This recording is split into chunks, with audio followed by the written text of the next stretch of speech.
Happy Friday, everybody, and welcome to the Fanatic Forum. I'm your Fanatic and host, George Bueller, and we got a fun one for you tonight here. We're talking about toys. We got some comic reviews, we got movie reviews, all kinds of cool stuff. And of course, I gotta have my toy man in here, Mr. Manhammer himself. What is shaking, brother? Oh, what is up, sir? It is Friday. I was excited to be here. It has been a long week. I am glad to finally be at this point of the week. But Yes, yeah, sir. it was whew, Yes, yeah. sir. Good to see you. Good to be back on the show. Sorry about last week. I was feeling a little under the weather. Oh, And you had some bad poultry, and so yeah. Yeah, yeah. don't mess with chicken if it's questionable. If it's questionable, just throw it out. Just throw it away. Questionable Poultry, new band name, I called Yeah. it. So, He did. He really did. yep. And of course, Seth representing as the toy man. And basically, since it's pretty obvious, we're going to talk about some G.I. Joe tonight. I am Captain George Bueller of the G.I. Joe Steel Brigade at your services. So, yeah, we're rocking and rolling tonight. So, anywho, but we got a few things we're definitely going to talk about before we get into toys and comic reviews and all that kind of good stuff. One thing I actually kind of opened the show with is kind of a fun thing. I got to do basically do a wedding last night. Oh yeah, you were telling me about that last Saturday. So Yeah, yeah, yeah. yeah. So What basically, it where'd I was go? a former student. Oh, it went great. A former student of Michelle's. Basically, Miss Rachel. She basically, was with Michelle for 2 years in high school as a student, and then after she graduated, she got a gig after college with WDRB, and so I kind of took her under my wing because she was in production. So got to know her a little bit. So wonderful young lady. But yeah, so her new husband Charles got hitched last night. But yeah, they were kind of scrambling. I think at the end for an officiant. I don't know if something fell through or I don't know what the story was, but they basically posted online like, "Hey, we need somebody to marry us. You guys know anybody?" And Michelle's like, "Yeah, we're both ordained, and George has done weddings before, so." Boom. So it was great, though. It was out at Jim Beam out at Claremont because they got like a nice restaurant and patio area. So Yeah. great food and open bar. Those are two of our favorite words. So Mm. yeah. Yeah, so it was a lovely ceremony. Everybody was pleased with my performance, and the kids got married. That was the important thing. So, bing, bang, boom. There you So you go. didn't mess anything up legally, like you did Right. your yeah. I did my due diligence. They signed their documentation. They got it on hand, so everything's kosher. Yep. Yeah, all of them as the Lord, the state of Kentucky, the Universal Church of Light, and everything on in between. So there you go. Well, good deal. Yeah. So Congratulations to the happy couple. yeah, good folks there. So let's see here. So of course, we didn't get to do a show last week, and I definitely would have talked about this last week, but it would be remiss to not mention the passing of one of my musical heroes. Kiss has been a huge part of my life since basically I was 2 years old. And so, the passing of Ace Frehley at 74 years old last week. I mean, I knew he had some health issues. There was some questionable stuff going on. He canceled some tour dates, but then he planned to kind of keep things going. And then there was another announcement shortly, like maybe like a week or so after the initial cancelings, that the whole tour was canceled.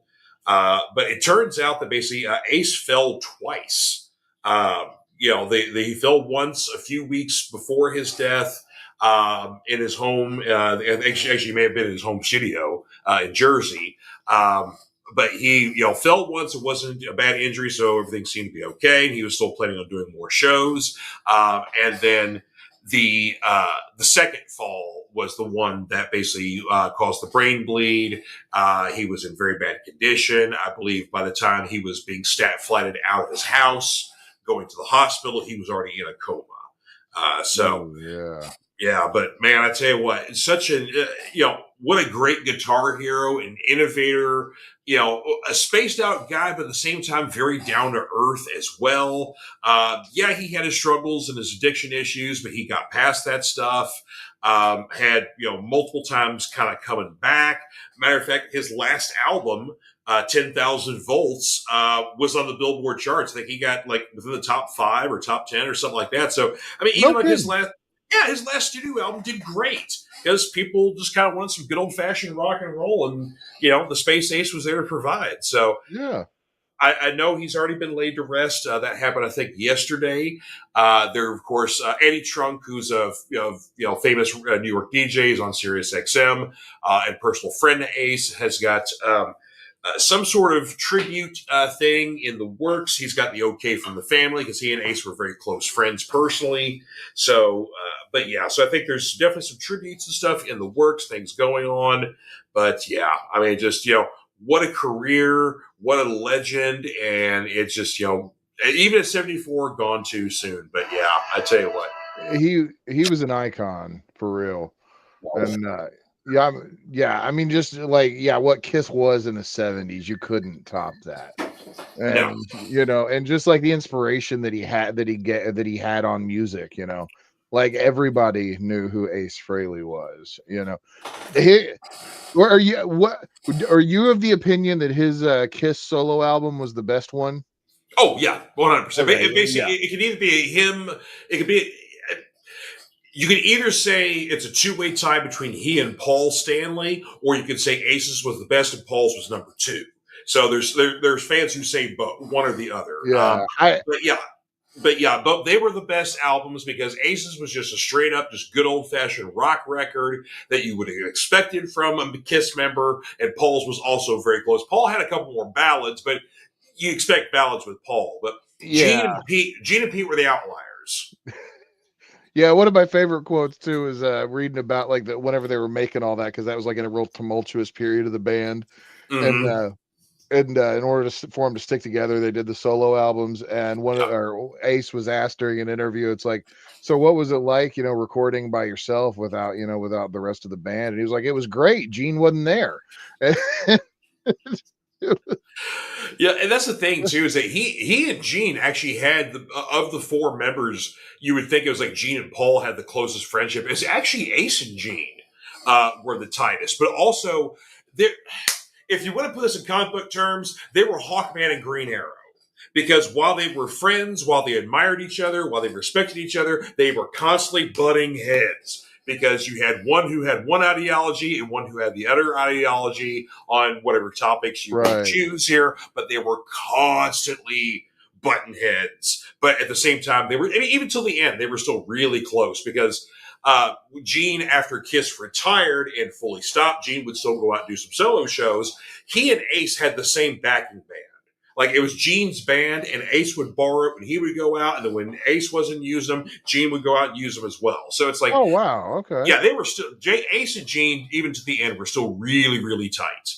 Okay. That actually makes me respect Gene a little more then, because Yeah, it was like I know that there was a lot of bad blood between the rest of the guys and Peter Chris. yeah. Like, but yeah, it was, but that, okay, I'm glad that like Ace wasn't like ostracized at the same level. No, no. And, well, So, see, here's the thing: is that yeah, Gene and Paul have got bad blood with Pete, but that really kind of comes down towards like kind of the end because you know, basically it has more to do with they did some reunion shows, and then they did the symphony tour thing, and then I think there was some kind of Australian shows or whatever else. Basically, Pete left when Pete finally left the band during the reunion and the final tours and all that kind of right. bullshit. There was like some money stuff. He was like listening to the wrong people saying, "Oh, you're worth more than this," yada yada yada, sort of thing like that. So basically, it was kind of a money thing, and that's kind of where Gene and Paul kind of drew the line. Now, Ace and Peter were always so close because, like, yeah, we were the first outcasts, from the group. Yeah. Sort of thing. We were the founding members, but we were still outcasts, sort of thing Right. like that. Right. So they were always cool. Basically, it was more of like Gene and Peter, Gene and Paul, maybe having some issues with Peter. I don't know necessarily if that's still the case, if they've kind of kissed and made up, no pun intended. But yeah, there you go. Right. Right. Okay. Yeah, I always defer to your knowledge on Kiss. I know the basics, but it's like I don't know their lore like I know Metallica's, for example. Yeah, yeah. I basically I heard some Kiss songs on the radio and seemed to like them, but it was literally the Halloween 1978 on NBC. Kiss meets the Phantom of the Phantom Park. of the Park, I, yeah.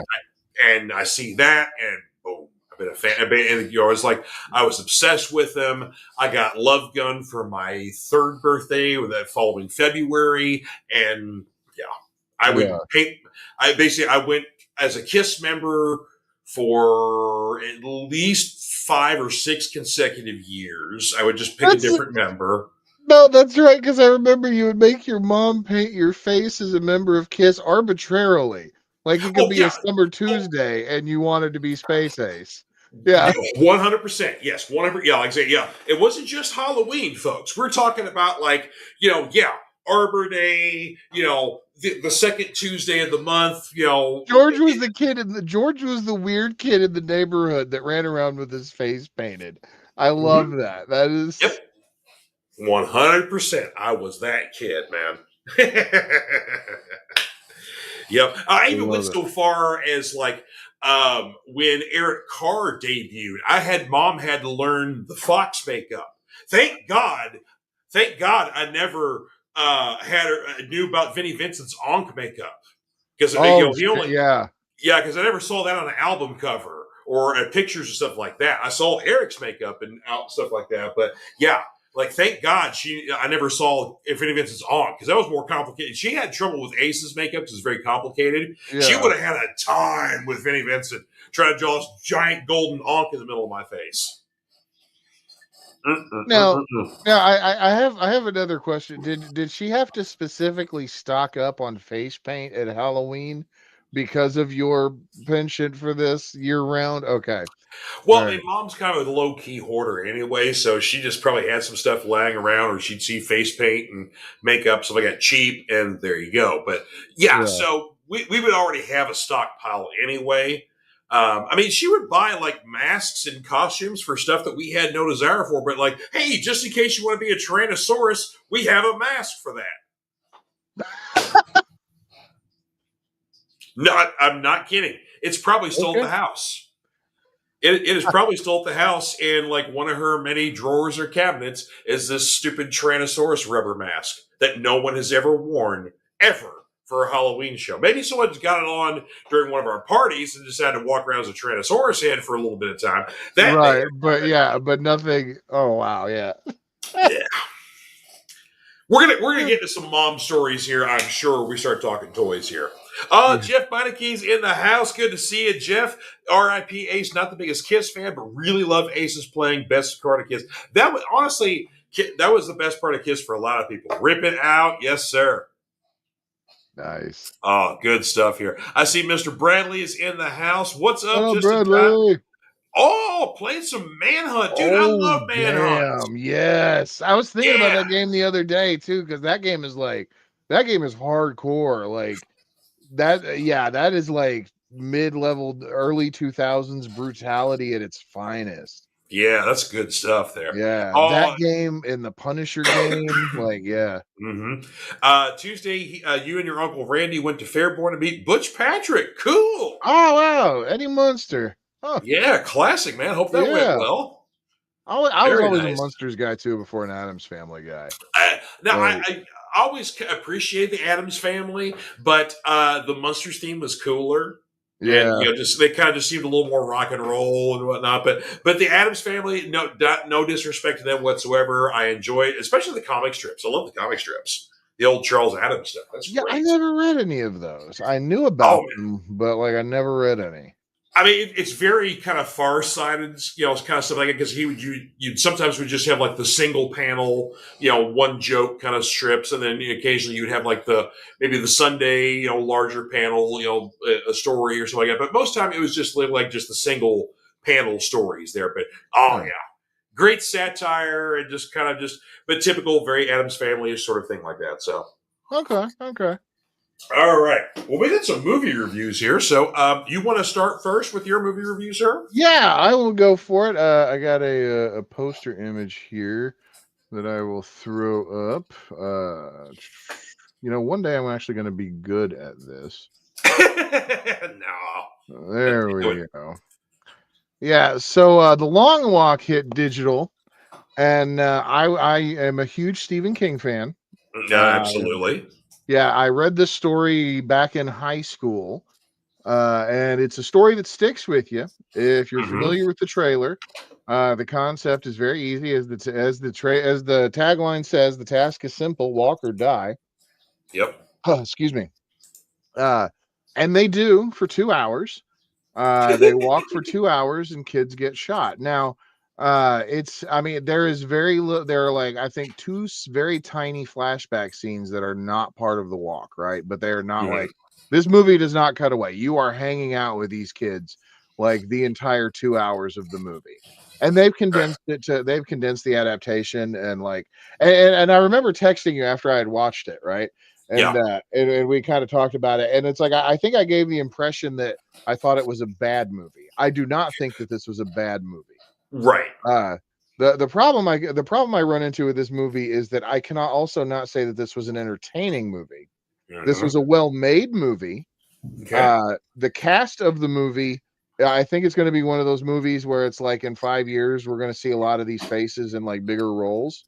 You Okay. know, and this is going to be like an early thing for that because you remember Alien Romulus, Oh yeah. Yeah. yeah, Yeah. the android guy is one of the main characters in here, Okay. and Cool. yeah, Yeah, he was good. Yeah. yeah, he was really good, and I mean he like that their charisma just talking, really like keeps the movie like going because it's 2 hours of walking and kids getting violently murdered. Yeah. And this goes back to my thing of like reading the story. Like I knew what was going to happen in the story, and it's a very Mm-hmm. faithful adaptation. The ending is different. So if you know remember the book ending, it is not the same as the movie ending. So I'm not spoiling that though. Okay. But yeah, but the problem that I had with it, so it's like knowing the story, knowing that it was a faithful adaptation, like this movie did not hoodwink me in any way, shape, or form. After I watched it, I'm just sitting there thinking, why did I watch that?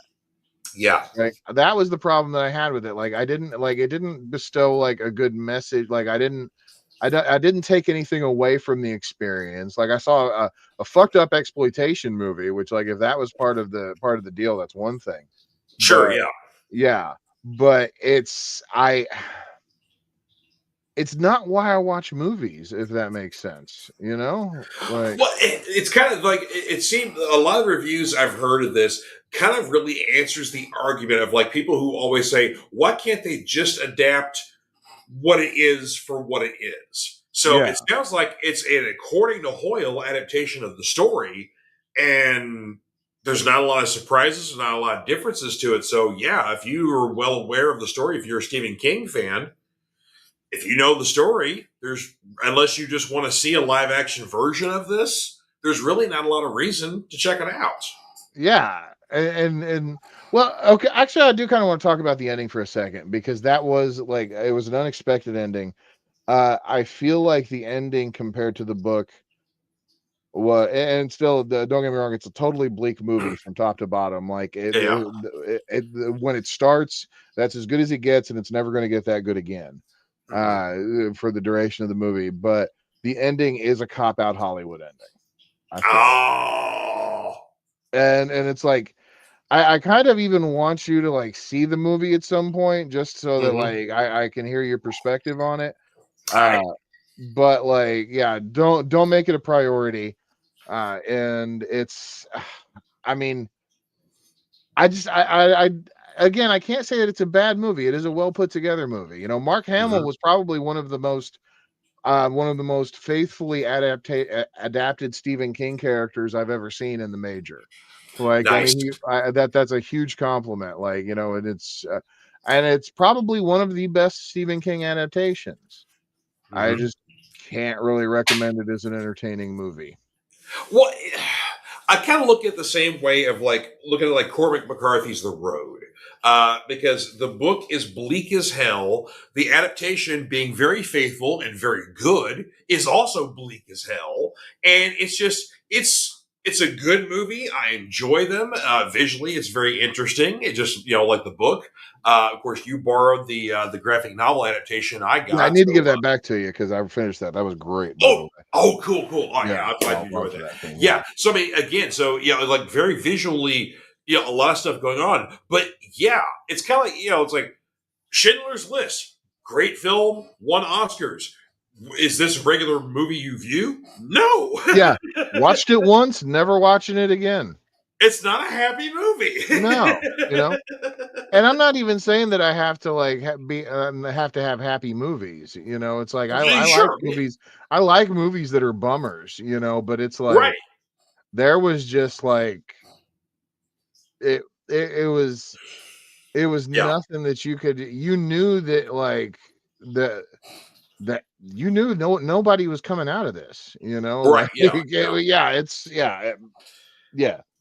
Yeah, I get it. Well, we Michelle and I went and saw a movie last weekend. We went out and saw The Black Phone 2, and really, really enjoyed this. I was a little on the fence. Like I said, the trailer looked decent. I was, willing to check this out, but of course, I knew like, okay, The Black Phone was based off a short story. Like you can read The Black Phone in probably like 20 minutes if you're taking your time. Yeah. So the first movie expanded a lot on the kids that were abducted, because really the story is the kid's already been grabbed in the basement and the phone rings and it's dead kids telling them how to get out. That's and then and that's really Yeah, there was nothing about I remember in the first movie there was nothing about like the sister and the father, and like none of that was in the original short story. yeah, you don't get backgrounds on the kids. You don't even get background on the grabber, and that his brother lives with him and he's a cokehead. You don't get any of that stuff. So a lot of the filling out basically comes from director and writer Scott Derrickson and writer C. Robert Cargill, and of course with Joe Hill being executive producer for the original. Being heavily involved in any adaptations and changes, things like that. So either I think it was after the production and filming and everything were over. And it may have been even post-release. Scott Derrickson basically comes to Joe Hill and says, "Hey, I have an idea for a sequel. What do you think?" And basically pitches him the whole thing. And Joe Hill says, "I love it. It's great. There you go. Go and do." And so they do. And so of course Joe Hill's attached as executive producer, so he does get some, he gets some money for this one as well. But yeah, it expands definitely on the sister and her psychic abilities, but you also get a lot of background where it comes from. The gimmick of how the grabber is back is kind of, it's good. It makes sense within the confines of the film. What's really interesting is, of course, it's the same two kids, the same brother and sister from the first film, but they've grown up a few years later. But it's amazing with how kids grow up and mature as fast as they do these days, because both these kids look way older than they did just a couple of years ago from the first film. But Right. yeah, well, I mean, they're still, one's an older teenager, one's a younger teenager, but nonetheless, it's still the same people. And of course, Jeremy Davies, who plays the dad, he returns as well. Ethan Hawke comes back as the grabber. But of course, you get some other new cast members. Damian Bashir has a large role in this movie. And basically, they go to this kind of like this winter camp that's in Jersey. That seems to have some ties to maybe the origin of the grabber, but also the kids find out that their mother went there and then also later became a camp counselor. So she had some involvement in there as well. So there's this connection with this camp. And basically, you've got some crazy churchy people that run the camp. And Damian Bashir is basically kind of like the main counselor and the guy who kind of runs the show, sort of thing like that. He's great in the movie. Anytime Damian Bashir pops in, I love it. So as the picture kind of tells you, it's a very snowy, wintry landscape, very cold, sort of thing like that. So that kind of plays into it as well. But Michelle and I both enjoyed the hell out of the movie. So, and she's a big Joe Hill fan. She was fine with the changes that were made in the first film or expansion, should I say, upon the short story. So, yeah, I highly recommend this one. Yeah, speaking of Joe Hill, I'm actually excited. I got notified that my library book of King Sorrow, his new novel, just hit. So yeah, I'm going to start that this weekend. Awesome. Yeah. So for whatever reason, that just reminded me. I just read an article before the show started. initially the James Tinian comic book that's a huge hit with Boom Studios, Something is Killing the Children, was going to be over with Netflix with an adaptation. Well, Netflix just dicked around, didn't get their shit done. They had a really good production team. The people who did there's a German crew that did this series called Dark. That's a zombie film or zombie series. That's well worth your time. And they were going to end up being the ones doing it, but then Netflix just kept screwing around, and the rights basically went away, and so they lost it. Now they went over to Blumhouse. And so Blumhouse says, we're going to do a movie, and then we're also going to do a companion animated series. So Something That's Killing the Children fans are very excited. If you're not familiar with the hit comic book, basically it involves the main character. Her name is Erica. She is a member of the House of Slaughter. And so basically what it is that the story of St. George and the Dragon, the great biblical story of the United Saint who defeats a dragon, sort of thing like that, that's a real story. And from St. George, essentially, I guess, order of monster hunters is derived from that. So you have all these different houses. You have the House of Slaughter, the House of Cutter, the House of Butcher, and whatever else. There's different degrees of hunters because they all wear these. The House of Black, the House of Torture, House of Ill Repute, whatever. Right. House of the Rising Sun. Yeah. But everybody wears these like bandana masks, all the hunters do, or actually pretty much everybody that's part of the orders. But the colors mean different things. The black, basically those are pack hunters. You're going to be hunting monsters with more than one hunter with you. The white masks are basically solo hunters. So, or actually, I'll take the back. No, the black are solo hunters. The white are pack hunters. I'm sorry. Because Erica's a solo hunter, yeah. So the white are pack hunters. So basically, you're going to be, doing more than a thing. The scarlet masks, basically, they stick close to the houses. They're more of the archivists, the researchers, things like that. Also, basically, the bit of the caretakers. The blue or the azure masks, they're the tech experts. They basically, handle all the money stuff. They handle basically keeping stories out of the media, wiping things off of social media and the internet, things like that. And then you have the very rare silver masks, which basically those are specialized hunters, where you have like your vampire hunters, your werewolf hunters, yada, yada, yada. And the even more rare green masks, and they're dragon hunters. But basically, seeing as there's not many dragons left on the planet anymore because they're mostly extinct, those are very few and far between too. And then your gold masks are the ones that basically they are the heads of the different houses and whatnot. So, but yeah, so it's a great storyline. Erica is kind of a rogue member because she was kind of you tend to get members early on because the whole gimmick is that monsters are real, but it's essentially stories that are passed either through like children, through rumors, through legend, whatever else, make them more real. So the more the stories become, the stronger the beast itself becomes more real. So basically, if kids are passing stories around, like, oh, there's this thing that comes around and eats people or whatever else, eventually that thing's going to be real. But the caveat is that children see it, adults do not. So sometimes adults watch their children be ripped apart and they have no idea what's going on because they don't see anything and their kids get just eaten alive right in front of them. Right. So, yeah.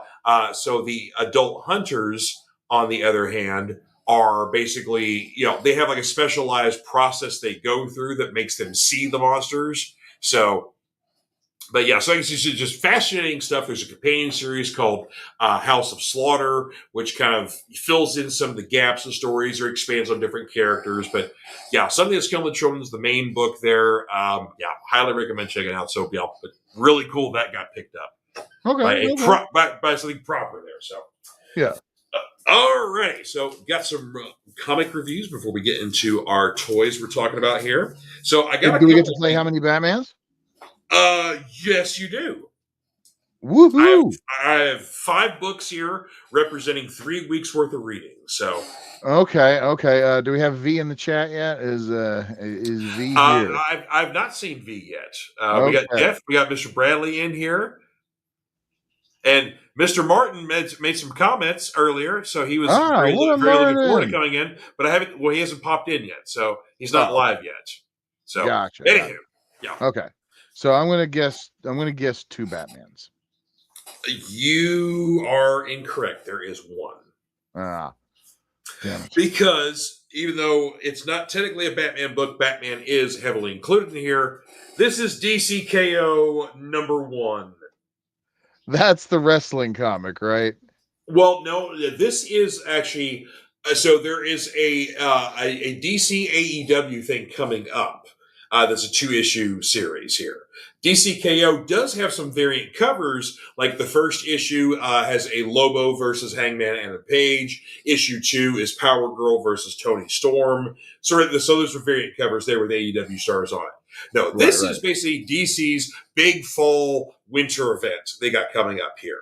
So the caveat is that basically everything that has been happening in the DC universe essentially since All In issue 1, the All In special, everything has been leading to this because as far as the DC heroes knew, in their universe, Darkseid was dead. He appeared, having seemed to been merged with the Spectre. So not only was he the embodiment of death, he was really death itself.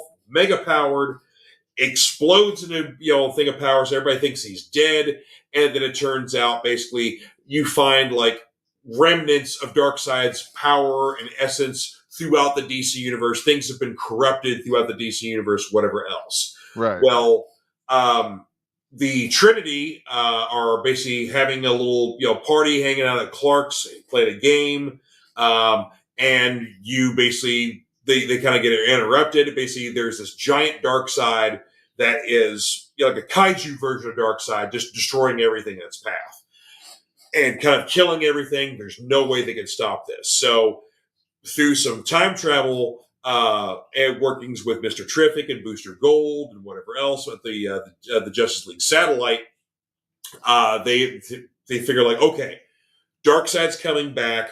We have 1 week to prepare before this event that we just saw, where everything dies, happens. So here's the thing that basically is proposed: a tournament with all the DC heroes, and the winner basically is crowned King Omega, who has the power enough to defeat Darkseid.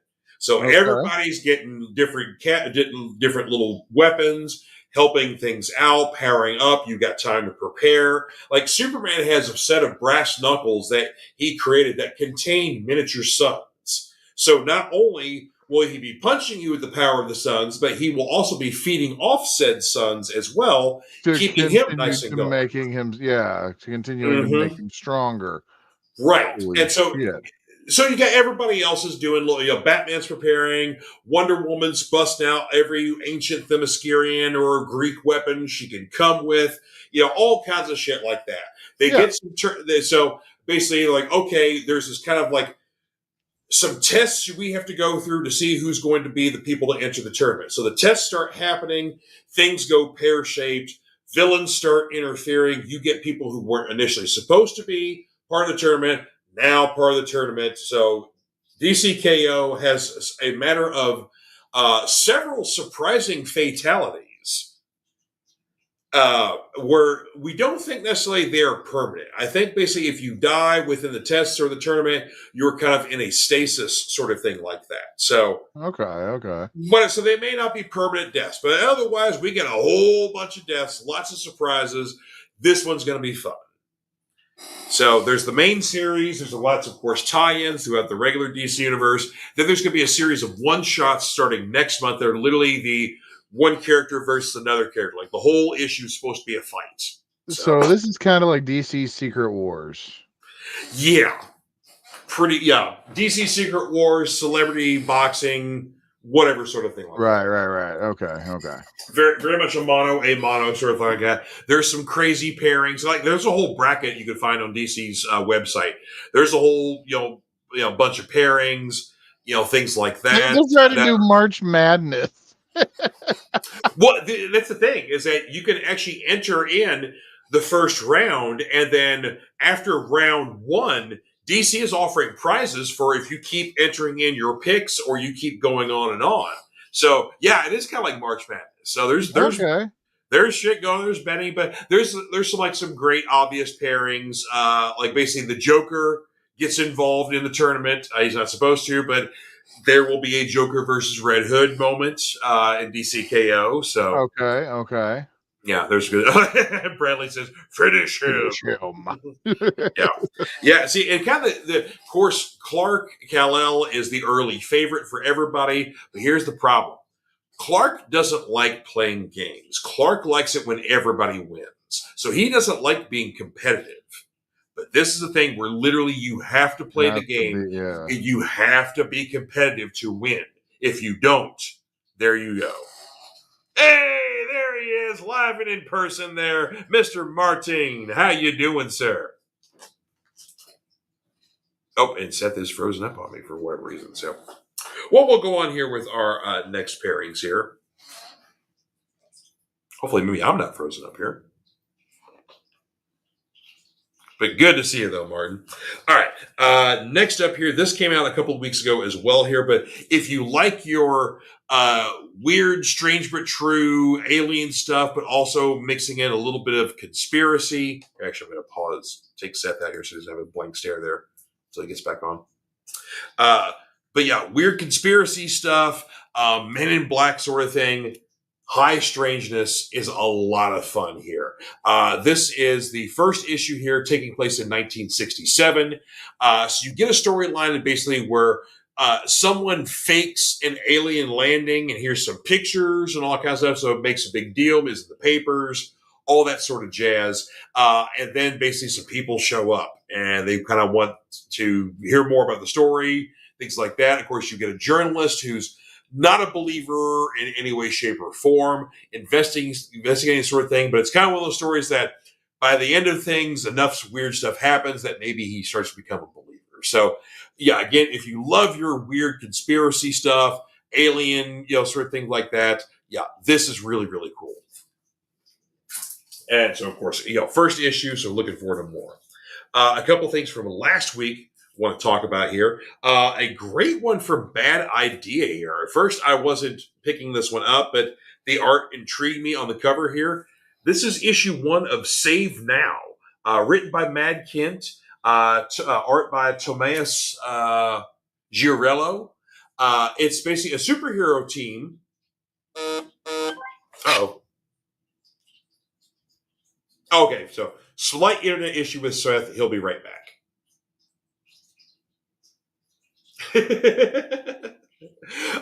But you get a superhero team, kind of a 4-person team. Everybody's kind of got their different jobs, that sort of thing like that. But you've got a member of the group is named Saver.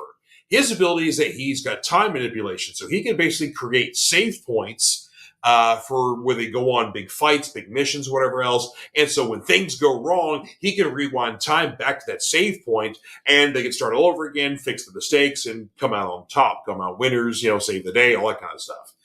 The only problem is with Saver, he still ages in real time. Everybody else does not, but he still ages. So his powers are taking a toll on him, and he's constantly being used because when it really kind of comes down to it, he's the best member of his team, and the rest of the team kind of sucks. So there's times they die multiple times on missions and whatever else. So while he has a girlfriend, he doesn't really have a family. He doesn't have any kind of life of his own. So that's kind of the whole thing, is like he wants a life for himself outside of this whole superhero gig. He's kind of done with this sort of thing, but then at the same time, there's some sort of like world-ending event that happens, takes out a large majority of the population, and no matter what they can do, they can't seem to save everybody. So it's a really interesting start to a storyline here. Kind of leaves you hanging for what's coming next here. But yeah, the art is beautiful. If you love this cover here, it's very indicative of what the art is as well. So, but again, I kind of like it. It's a nice superhero deconstruction. Very similar, not quite similar to a Watchmen or anything like that, but it is a bit of a deconstruction on superhero stuff. So I enjoy it. A book I never thought was going to come out because the delay has been so long. But Dynamite Comics is doing an adaptation of a classic 80s fantasy film, Fire and Ice. So this 6-issue adaptation takes place before the film. So it's a prequel, kind of filling up some of the blanks, getting a little more background, some of the main characters that are involved in the storyline. But the delay on some of these issues has been a little bit ridiculous. You get 1 and 2 come out in normal month-to-month time. The delay between 2 and 3 is about 9 months as opposed to 1 month. So I was like, okay, but issue 3 was great. So that's the thing. You get Bill Willingham as the writer, and then classic artist Leonardo Manco does the art, which just gorgeous fantasy art. Very much a student of Boris Vallejo, sort of thing like that. So just great classic fantasy art. But nonetheless, the delay has been crazy. The delay between issues 3 and now 4 was over a year. And we still have 2 more issues to go. So it's like, I hope they come out, but it's like, but still, I can't be mad at it because when it comes out, it's amazing. So, Brad, to answer your question, no, it is actually a prequel to the movies. Like I said, it's before we get to the events of the film, is where this miniseries is. So, like I said, you get a little more background on, on Necron, on Black Wolf, Dar, Tigra, all the main characters are there. So.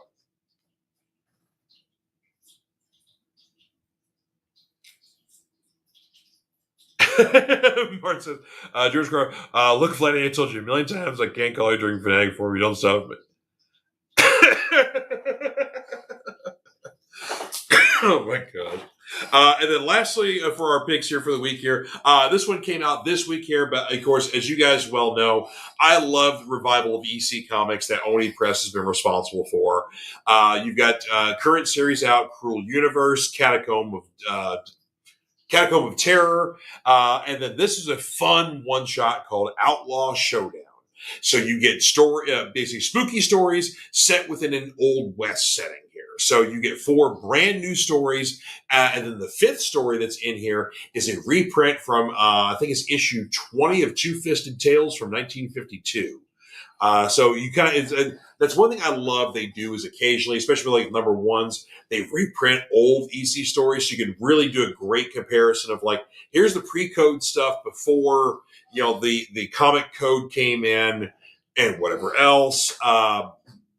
But basically in the 40s and the 50s, they just don't make comics like they used to anymore, especially when it came to the spooky stuff, and your EC comics, the crime stuff, whatever else. So,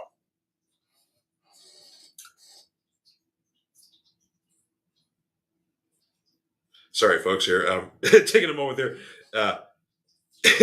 So Seth's internet died, so he had to reboot his router. So, anywho, we're going to start on the topic du jour here.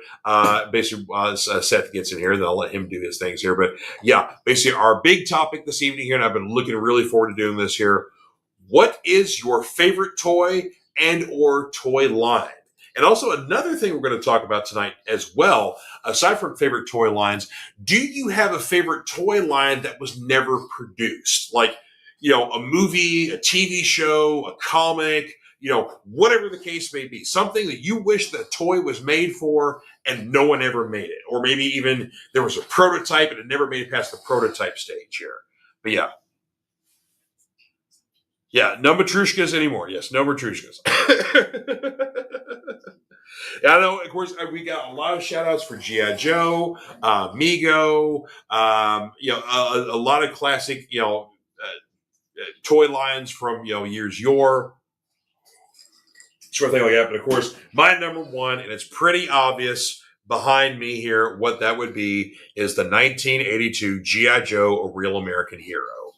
And of course, showing the original 9 Joes, and the only 2 Cobras that were introduced in the original 82 line were a Cobra Officer and I think it was Cobra Trooper and Cobra Officer. So basically the red, the the red were your typical troopers, and the silver Cobra symbols were your officers. Cobra Commander was offered as a mail-in figure initially. You had to collect some of your Joe points, cut those points off the back of your card that you got, and mail those in. You get your Cobra Commander. And then Cobra Commander, with the second wave, was released. Of course, this is the classic silver masked helmeted commander. Later on, they would do, as a mail-in figure, a Cobra Commander in the classic hood, which, granted, I don't think we're going to see another figure of the hooded Cobra Commander ever again, because, basically, all of the KKK stuff like that, even though it's a blue hood, not a white hood, but whatever else, but still a great classic look there. Of course, here's another good picture here showing everybody, even some of the vehicle drivers, like you got like Grand Slam there and the silver plate there, there in the back with the blonde hair. That's Hawk, who was basically the commander of the G.I. Joe team, but you had to buy the MMS missile system to basically get Hawk. And of course, you got Vamp over there, way in the back, driver of the Vamp. So yeah, it's Steeler, who drove the tank. So yeah, lots of great classic members. But of course, G.I. Joe went on for many years in the original Hasbro run. Then you, of course, would have like later iterations like G.I. Joe Extreme, Sergeant Savage, things like that. And then they would start coming back with the original 25th anniversary, kind of like reworking of the figures. Like they still looked like the figures of yore, but they had like better joints and articulations, things like that. And then, of course, today we have the G.I. Joe Classifieds, which instead of the 3 3/4 inch, they're closer to a 6 or 6.5 inch figures, highly detailed, lots of accessories, all kinds of cool stuff there.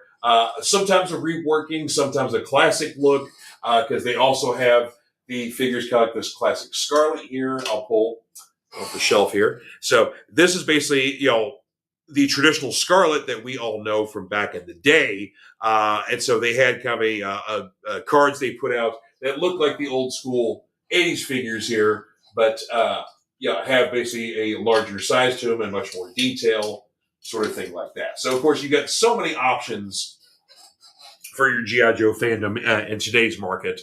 But yeah, just back in the day, those classic figures were just, outstanding here. Let's see here.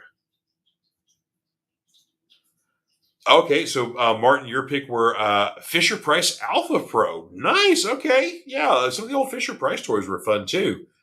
The Big Jim camper and the Evel Knievel stunt bike. Yeah, and of course, Big Jim was essentially Mattel's answer to GI Joe, because Big Jim was the size of the original G.I. Joe 1960s figures, which were 12-inch dolls. So Mattel had basically Big Jim, which wasn't sort of a military, it was more kind of like an adventure sort of thing like that, where he had a bunch of different outfits and things he could do and, go on different adventures, things like that. And then later on, you had kind of more, once G.I. Joe took off, they kind of wanted to rework Big Jim as more of like a paramilitary unit. So you had his guy, you had Big Jim kind of like styled like more like a Nick Fury kind of look to him. And then he had like a few guys that were like his soldiers. Everybody had like, there's one guy that had knives. There's one guy who threw bolos. You had the explosives expert and whatever else. Then you had a couple of bad guys with him. So Mattel tried to rework Big Jim. But yeah, that's classic stuff there. And then later on, Captain Future. Yep, I remember that. Master of the Universe, Playmobil. Mm-hmm. So yeah, very cool. And then Bradley, big fan of the original Ninja Turtles, real Ghostbusters. Yeah, there you go. He-Man, Mad Balls were a lot of fun. Kenner Star Wars, absolutely. Alien versus Predator. Okay, yeah, definitely remember a lot of those. Sorry for the coughing here. Toy Biz Spider. It's Seth's going to talk about the Toy Biz stuff there. And the Batman the Animated Series toys were outstanding, because there was such a good series, and the toys themselves were very well done and had a really long life there too. But yeah, and basically, the 70s and 80s were kind of like the real heyday for toy lines and toy greatness here. But we got to talk about I guess the story of, opportunity. Excuse me. Good Lord. opportunity lost because, everybody's got the toy you wanted to get but never got or whatever else. And so Joe fans know this one very well. This may be just as traumatic to you as it was for me. The G.I. Joe aircraft carrier, a.k.a. the USS Flag. Back in the day, when this was released, it was a giant toy. It's still a very, very large piece of, plastic and whatever else. It was $100. So in the 80s, that was a lot of money for a single toy. He-Man fans kind of had the same struggle with the Eternia playset being a large thing. Transformers with the, not Omega Supreme, but there was the big robot Tyrannosaurus Rex, and then the Autobots had like a city. So basically, everybody in the same year, no matter what toy line you were favored for, you had a really big toy that year that you weren't necessarily sure you were going to get. So my parents, back in the day, we had $100 budget for Christmas toys, and so I told my parents very early on, like, okay, look, this is coming out, or this is out, or whatever else. I understand the fact that it is an expensive item. And if you get this for me, this will be the only thing I get. I understand that. I am perfectly fine with it. And there you go. So as it goes, I asked for this thing, and what do I get? Not the USS Flag. I got basically $100 worth of other shit that basically would have been second or tertiary as best. So yeah. And now, granted, the irony of the situation is this: having been an adult and seeing the USS Flag in person, it would have been kind of a limited toy. Everything's on the surface. Basically, on top where you have the aircraft carrier part itself, the front side there where you got some guns, things like that. So you got the top command deck, whatever else. Underneath there is a lot of storage area for things, but there is no other detail inside the carrier itself. So all the detail, all the work is literally done on top. So being a devil's advocate, I will say that is the downside of it. So if you want to compare the He-Man Eternia playset versus the USS Flag, there you go. Eternia had a lot more detail. I think maybe a lot more playability because there's a lot more options of things to go on there. So you could be the decider of fact on that one. Oh, Brad also said, aside from the other toys there, Lego and Imaginext. Now, I tell you what, Lego is another one that they've come up with some great sets later on, and kind of wish they were around when I was a kid. Like, they just announced a Goonies set. That's the One-Eyed Willy pirate ship. So, Seth says he has an internet outage in his area.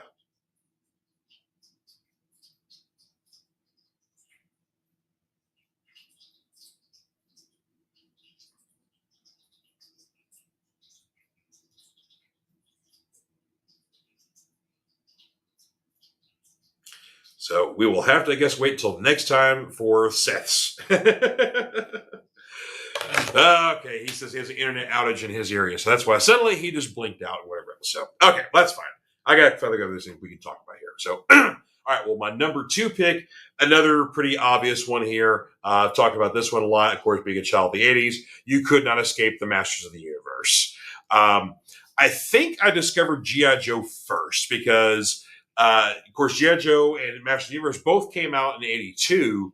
But I remember seeing like a display in my local Target in the fall, and my first G.I. Joe figures were Breaker and Snake Eyes. And so that was kind of what started me down the path there. Masters of the Universe, though, I would see commercials on TV. And so I remember the Christmas Eve, 82, going into 83, that my beloved Aunt Kathy, who's no longer with us, she gave me He-Man, and then I think He-Man came with Battle Cats. It was like one of those gift packs, and then she bought a separate Skeletor. And then the next morning for Christmas from my parents, I got Castle Grayskull, and then I also got Man at Arms. So, basically, that was literally the beginning of my He-Man collection there. Really, I pretty much had everything He-Man literally up until the Eternia playset. That was another thing I had asked for, but knew I wasn't going to get because it was expensive at the time. But I had like all the figures they released for the 1987 film, had all those. So literally, yeah, I basically right up until the end of the original run, just like with G.I. Joe, I followed them to the letter, had a lot of the play sets, whatever else. Just a great toy line, lots of playability, just constantly good updates. You would get like maybe a new He-Man or Skeletor with a different action feature or whatever else. So you're like Thunder Punch He-Man or, Fly or was it Terror Claws Skeletor or even Dragon Blast Skeletor, stuff like that. Of course, the Battle Armor He-Man and Skeletor, those are my favorites. Those were awesome. Those are the ones where you would, they were wearing like nice armor and you hit their chest on a decal and it had like a big cut across there. You hit it again, it'd be 2 cuts, so fun little features like that the He-Man had. So absolutely love that stuff. It's just a great, and of course, there's so many, reiterations of He-Man. They've done anniversary editions. There's the current, He-Man toys you can find in stores now. The Origins line, where it's like resculpture, recasts of He-Man figures. And the great thing too is that you could like kids can take these figures apart and like mix and match body parts with them, so they can create their own figures. But they're nice and durable for kids today. So it's so fun seeing that. Bradley saying George totally gets me. Felt the same way, except because apparently it wasn't specific enough for what example. Oh, the Puppet Master toys. Okay, yeah, Blade. Yeah, granted, the Puppet Masters, they definitely do exist. They've got they've multiple lines of the Puppet Master figures too. By the way, that was awesome. Well, see, that was the thing is that so of course Snake Mountain was Skeletor's hide out there. Castle Grayskull wasn't necessarily He-Man's hangout, but it was kind of like the place of power with which all life and energy and everything from Eternia flowed. And so it was always kind of that was Skeletor's Moby Dick, the thing he always wanted but could never achieve, is the literal power of Grayskull for, reshaping the world of Eternia to his own image, or making him more powerful than He-Man himself, making him like a godlike figure, sort of thing like that. So it was always that MacGuffin that Skeletor could never achieve, that He-Man had access to because he was the good guy. So there you go. And so Martin said, yes, that you've definitely said this on the podcast once before, that when you grew up in Germany, G.I. Joe was prohibited because they were deemed too violent by German standards. Obviously, Germany kind of wanting to hide, World War II. There was a long history of that in German culture for many decades, not so much these days. The younger generation's like, no, we should recognize our part in history and then also never, ever do it again. I think it's being repeated around here, but that's a different episode entirely. but yeah, I remember definitely in G.I. Joe's heyday in the 80s, you mentioned that before, that in Germany you had no access to those. And now to go to Masters of the Universe, your first one was Triclops. It was a fascinating figure. Yeah, Triclops is a great figure. Please mention that your granny bought me He-Man Skeletor double pack. Oh, it came with an audio cassette too. That's cool. Now, of course, later on, yeah, you would definitely get like the storybook cassettes or the records and stuff like that. I remember when, God, what was it? I can't remember that. Basically, there was an initial vehicle that it was like the Talon, like Point Eagle or the Talon Fighter or something like that. But basically, it was like essentially an attachment for Castle Grayskull that was a perch for like a bird-looking ship that could hold like 2 figures in it. But it came with like a record storybook as well. There was like a whole storyline for this thing. So, but yeah, occasionally you would get like records or tapes or whatever else that would come with your figures, kind of give you like a little more, a little more background on your stories and your characters or even the vehicles in that case. But that was another thing He-Man was really good with too. Like they had like the little mini comics that would come with them. So, yeah, Martin says there are 29 vintage audiobooks for Master of the Universe. Yes, there are. Yep, there are lots of those. There's also a lot of vintage, just like regular books as well, kind of almost like, illustrated books or whatever else. So, yeah, so those are a lot of fun. Yeah, that's good stuff. And that's the thing with, there was so much story and background on a lot of these early toys. Like even G.I. Joe, Larry Hama, who worked for Marvel Comics and was a Army veteran himself, created all the characters for G.I. Joe, hundreds and hundreds of characters. Some of the initial ones were based on soldiers that he served with or friends that he had in the military, whatever else. But yeah, I mean, just so Larry himself did and still does today lend a lot of credibility to the G.I. Joe because of his military background and knowledge. So, it's like I learned things like what, Willie Pete means. That's white phosphorus, or, oh, we got a hot LZ. Well, that's a landing zone, basically meaning it's under fire. So it's like, I learned military terminology having never served because of Larry Hama and G.I. Joe. So thank you, Larry and G.I. Joe for that. So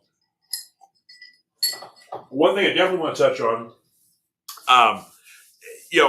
growing up in, basically I was born in 76. So really growing up in the 80s and the 90s, didn't really get great superhero toys. You would get some like little flashes of greatness here and there, but the articulation, the detail, the accessories, the paying attention to the fans, what figures they want, really we didn't get that until what we have today.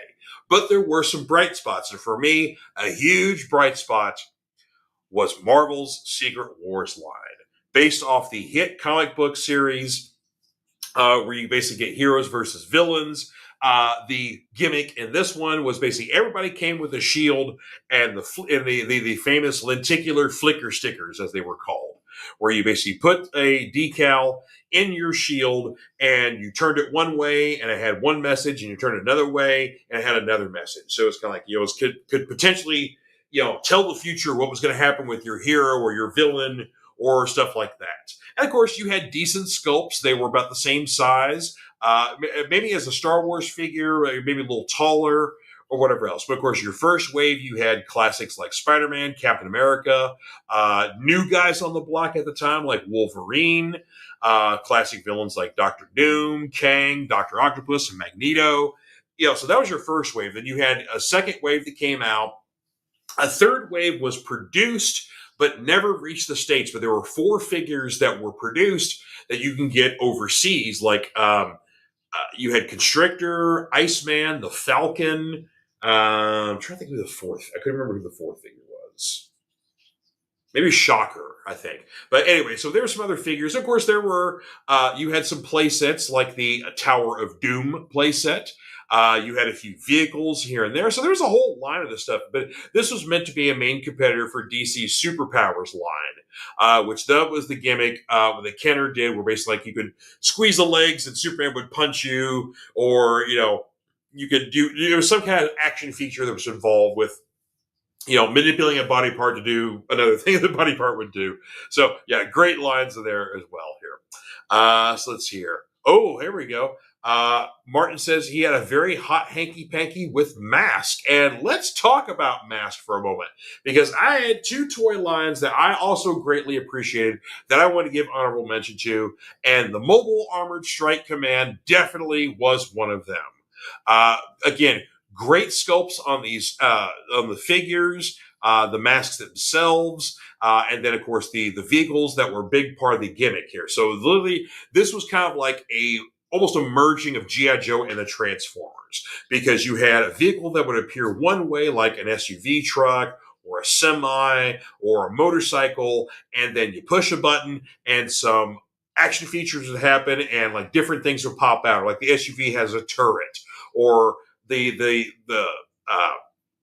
semi there, like the back half of the cab disconnects to a little smaller vehicle, and then the cab pulls out for a command center with a missile launcher. The jet turns into a helicopter. So all kinds of stuff like that. And everybody's the masks, the helmets each pilot would wear, that had a certain power as well. So it was always about basically kind of subterfuge and whatever else. And there's been several times, including the current Energon universe, where Mask has kind of cross paths with G.I. Joe and the Transformers. So basically, there's always been kind of a link with Mask to Joe and the Transformers that I've always appreciated.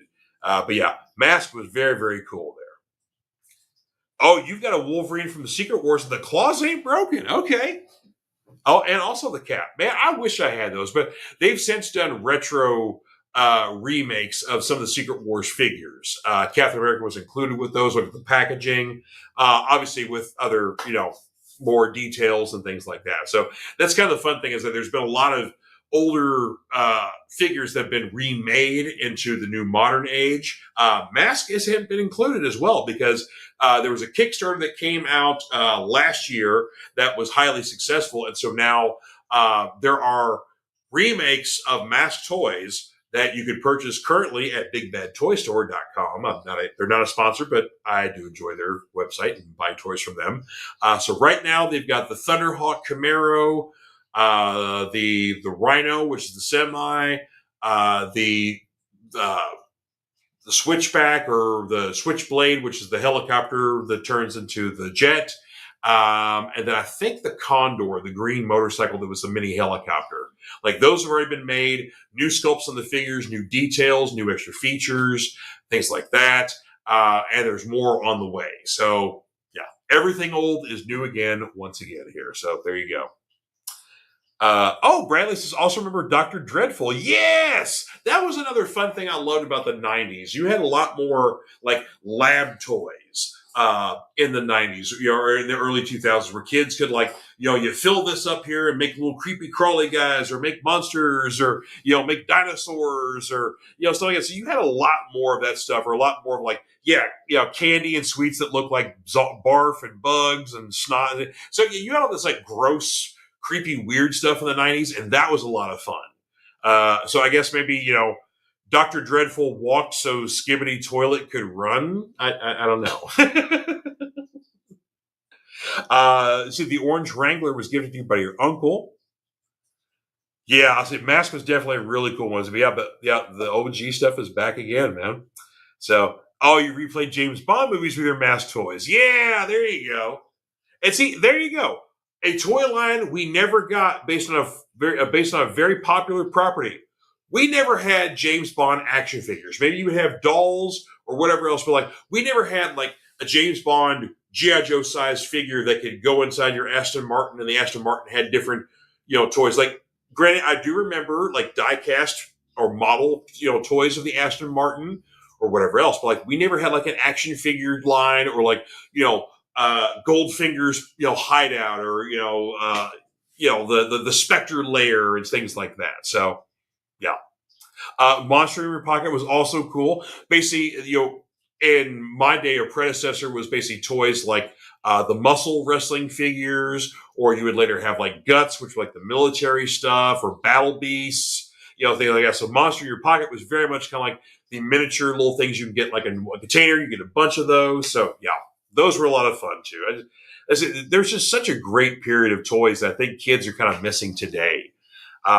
One more toy line I definitely want to give some honorable mention. Basically, this is a lot of Hasbro love for me, because Hasbro, Mattel, and Kenner got a lot of my money and a lot of my parents' money back in the day. But another one I definitely want to give some love to, the Visionaries, Knights of the Powerful Light.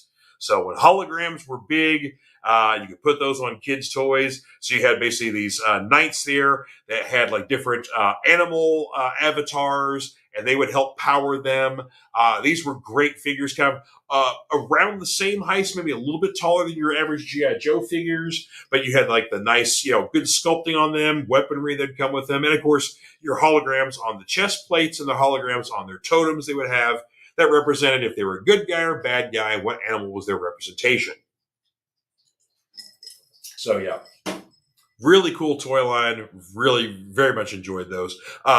Again, this one has not been remade. They aren't necessarily obscure. I mean, they had a comic book, they had a cartoon, but it wasn't like a hugely popular one that kind of faded out quickly as well. They had, like, two different waves of the toy line, and then basically they were gone by probably 88, 89. But they've returned a few times in comic books. But the toys themselves have not been remade. So, but that's another one I wouldn't mind coming out again. Stretch Armstrong. Now, Stretch Armstrong is a toy that's been around since basically the 1970s, but every now and then gets a little bit of a revival, or gets an update, or a license changeover or whatever else. So yeah, Stretch Armstrong has kind of been one of those toys that stood the test of time. Collectible toys based off horror movies or original movies. Now, basically, of course, starting off with the twist with Tom McFarlane's movie Maniacs, the twisted fairy tale stuff like that. NECA basically is kind of the front runner for like the collectible side of your movie figures, especially your horror movie stuff like that. So yeah, you definitely see a lot of those. Martin says that unfortunately the Visionaries were announced on European TV, but they never came out. The only item you had the line related was the Hollow Watch. Oh, really? Dude, we never got the Hollow Watch in the States. I remember that watch because I was like, oh, that's kind of cool. Yeah, we never got that. So, oh, yes, the Supernaturals. Yeah, another holographic figure for the 1980s. Now, those were the figures that appeared one way, and then you took off a part of like their armor, and it revealed basically like a hologram for like a ghostly or a monstrous figure or whatever else. So another kind of a similar kind of, you had some really cool kind of spooky toys back in the 80s that some were popular, some weren't. Like, you had the Supernaturals, which kind of came and went quickly. The Inhumanoids, which basically was another, I think it was another Hasbro line, where you had basically kind of like spelunkers, adventurers, and they came across these like monstrous creatures that lived in the Earth's crust, sort of thing like that. But the high point were the monsters themselves. Like, no one gave two shits about the human characters. It was all about the monsters. They were badass and awesome. Finding those figures is expensive. Finding them in boxes is even more expensive, but they were awesome. Again, they had a comic book. They had a toy line. They had a cartoon, but they went away very quickly there.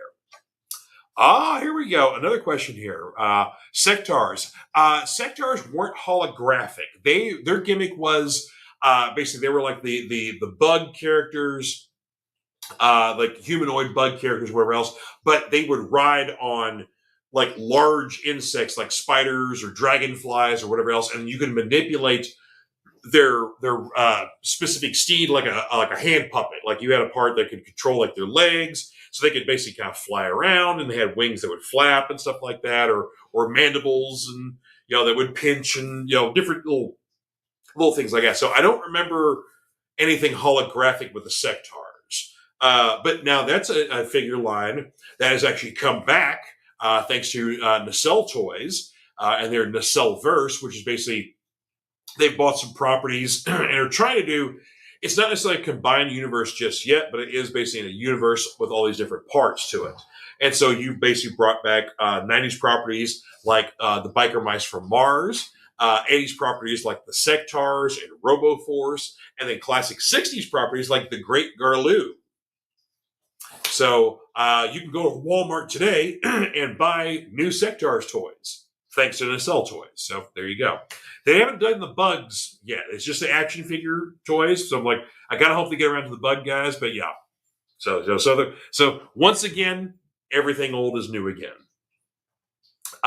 One toy line I definitely want to talk about that we never got, because of course you've had some, there have been several books released, talking about like prototypes of toy lines that almost made it to shelves but didn't make it for whatever reason, based off of licensed properties, whether they were a comic book, a movie, a TV show, whatever, even a video game, whatever else. You had we were this close to having Last Starfighter action figures. We would have had a first wave of 6 that would have contained like Alex Rogan. It would have contained Krill. It would have contained Centauri. It would contain a couple of bad guys, and then Zur. It would have contained, of course, he would have had the Sceptar as well. There was a Gunstar ship, and I think there was a bad guy ship too. They had all that stuff. Kenner would have released them. They would have been based off of old Star Wars molds, so it would have been kind of that sort of articulation. But yeah, we almost got that, but never did, because Last Starfighter, as far as I'm concerned, a beloved film of the 1980s, ahead of its time, but it didn't do well in theaters. So, alas, that thing, didn't really happen. A movie I wished happened or was a bigger hit than it was in 1983. One of my all-time favorite movies in the 1980s, Crawl. A great fantasy adventure film. You've got a young prince rescuing his fair maiden. He hooks up with a ragtag band of misfits to help him on his journey. He's got a wise old man. They're on the way to see the Beast, which is this foreboding creature. He's got an army. He's got a fortress that disappears and reappears in random places. All that kind of shit. So everything should have screamed toys, toys, toys, toys, toys. I wanted action figures. I wanted a giant Beast figure that would have been like 3 times taller than all the figures. I wanted the Black Fortress playset. I wanted a boomerang toy that was the glaive, that you could throw and it would come back to you. All that shit. And unfortunately, we didn't get that. We got a comic book adaptation of the movie that Marvel Comics did. That was released in, I think, a 2-issue series, or you get like the large treasury that was everything that came with it.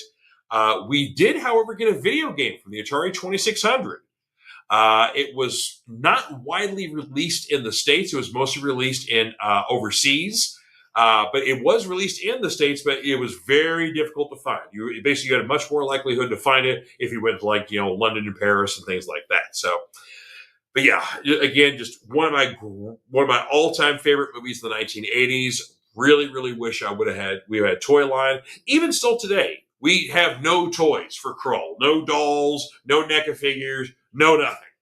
I think there may have been a board game for Krull, but that's about it. So, also a really good point there Martin makes. Never Ending Story, another beloved 80 movies, never got a toy line. Though, on Etsy, at one point, I don't know if the lady's still making them or not, but she was making Falcor dolls, where basically it was, I don't know, maybe about like yay wide or so like that. But it was basically a plush kind of Falcor doll. So there was a lady making those a few years ago. They were very as soon as she would make 10 of them, because she was making them all by hand, she'd make 10 of them, and then boom, those 10 were gone. So it was a really quick turnaround. So it's kind of one of those things you could try to order one from her, but it was tough. But so they were never mass produced. There have been Funko Pops for Never Ending Story, but that's basically it. So. Yeah, there you go. Another good one there. Some knockoff toys appeared in Brazil. Interesting. Okay. Well, that makes sense because the Neverending Story, while it was kind of, it has got a great audience. It wasn't a huge hit in the States, but it was much bigger overseas than it was in the United States. So that makes sense. Okay. Let's see. Bradley says, okay, now granted, toys were made of all 4 of those. Now, here's a very interesting thing here. RoboCop, hard R movie. Terminator, hard R movie. The Rambo series, hard R movie.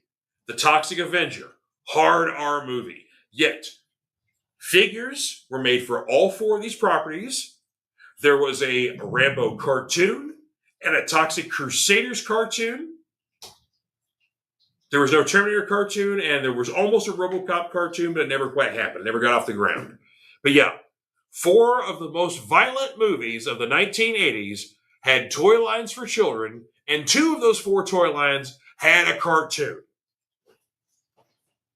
You can't make this shit up, folks.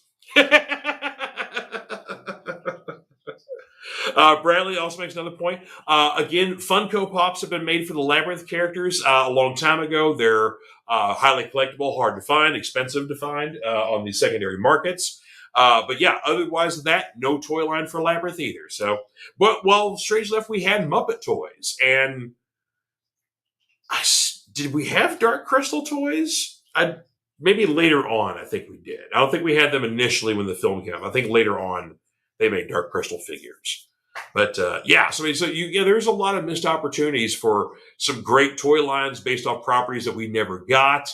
And of course, so many other toys that were wonderful that we did get. So there you go. So it's so fun to kind of revisit the toy aisle today to see what's still out there, what's new, what's old that's come back. So yeah, I never miss an opportunity to go to the toy aisle for my local department store. Of course, in the Louisville area, there are some fine hobby shops and toy shops. Especially got to give some love to Miso's Game Room in Louisville, because while they have great areas for your board gamers, your Warhammer, your card gamer kind of stuff, and accessories and games and stuff like that to buy, it's also a tremendous place to get your new and recently released action figures at great prices. Like, they don't jack up the prices like a lot of other places do. They sell them at cover price. So yeah, most of my classifieds are courtesy of Miso's Toy Room. So yeah, love them. So if you're in the Louisville area, definitely check them out. Give them some love. So heavy metal toys missing as well. Yeah, we got some heavy metal toys, I think, for Heavy Metal 2000. I seem to remember a FAC 2000 toy being made. But yeah, we don't have a Tarna action figure. We don't have a Harry Canyon action figure. We don't have a Den action figure complete with Dong. Yes, you're 100% right there, Martin. 100%. Let's see, collectible figures based on the Grand Theft Auto games. They have not done anything for Grand Theft Auto. Let's see, yeah, Tomb Raider's definitely got those. Yeah, Doom. Yeah, so yeah, there have been a lot of action figures like Halo as well, Five Nights at Freddy's, Street Fighter, Darkstalkers, a lot of those, Mortal Kombat. But yeah, you're right. Great. Well, the thing is, too, Grand Theft Auto again is. It's kind of those things, like, it's never been marketed to children, even though children have played it, I'm sure. But yeah, it's like, with the exception of like in your early games, like basically like the first maybe 3 games, you don't have like a great lead character. It's really not until you get to like Vice City and San Andreas and GTA 5 that's where you start getting the better characters, the much more memorable characters. So yeah, it's kind of wondering why they have, like, I would love a Trevor action figure from GTA 5. I would put down good money for a Trevor action figure, 100%. So, and Bradley says there are figures based off of Tarna and one of the zombies would be okay. Okay, so there are some heavy metal action figures out there. Well, interesting. Well, so there you go, Martin. Hope springs eternal. You do get some heavy metal action figures. There you go. Well, Seth told me that his internet is out in his area, so that's why he's not able to come back. So we will have to reconvene with his toy picks on the next Fanatic Forum here. So, yeah, sure. We will have some more things to talk about as well. Of course, what we're going to talk about next time on the forum here. I'm not sure if we're going to do a Halloween episode. We have to discuss that. If we hang out with you guys, or if we want to trick or treat and watch spooky movies. So we will have to figure out that one. So, yes, very huge eyes. So there actually have been a couple of different lines of Tomb Raider. Like, they did some, thinking like the mid to late 2000s. I don't think it was McFarlane, but maybe a competitor of McFarlane. And then, of course, like NECA and 112. A lot of the Figwarts, I think a lot of the fancier ones have done Lara Croft figures based on like some of the later games and stuff like that. So I don't think we've got we may have had some statues of a rather full-figured Lara Croft, but I'm not sure if we've actually got any actual action figures like that. So, but yeah, I could be wrong, but I know we've had some Tomb Raider action figures before. So, yeah. So we shall see what the future brings, or what is else. I'm sure there's definitely some Japanese-made statues out there of Lara Croft with basically giant inflatable gazongas that impede her aim, and in no way are completely practical. But hey, for those of us who like the big boobs, there you go. Oh, Bradley makes a great point. They have to be triangular giant boobs. Yes, they have to be triangular boobs. Oh, well, fellas, it's good hanging out with you all. I appreciate everybody coming in here. Martin, Bradley, good to see you guys here. Of course, everybody else who chimed in earlier week with your picks there. Of course, Ashley and Jay, Johnny, I know you guys popped in there talking about Mego, and G.I. Joe, and Star Wars got a lot of love as well. So thank you guys for your picks as well. We will be back next time with the Fanatic Forum. Again, talk about what Seth's toy picks were, since he was not able to join us for the remainder of the evening here.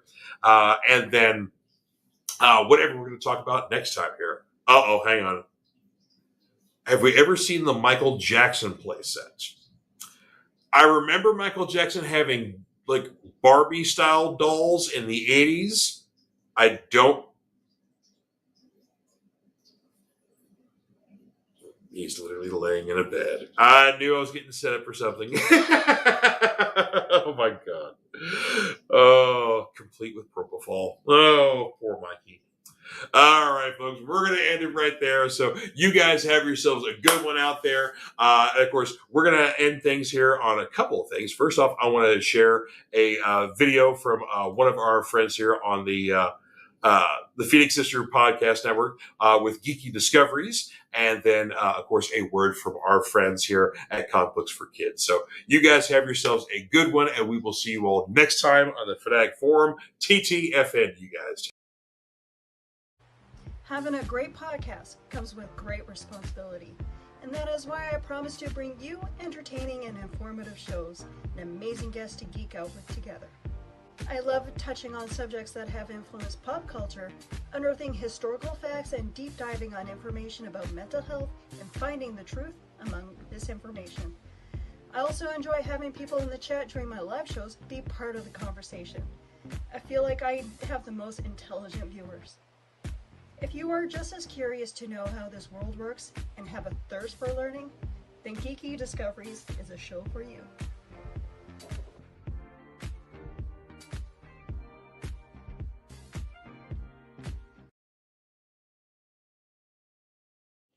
My name is Mark Weiss, and I am the founder and president of an organization called Comic Books for Kids. 6 years ago this month, we embarked on a journey of passion and heart. Our goal was to make a difference for children in hospitals and cancer centers. Little could we have ever imagined the response we have now. Starting with just hopes and dreams, we had no money for our mission.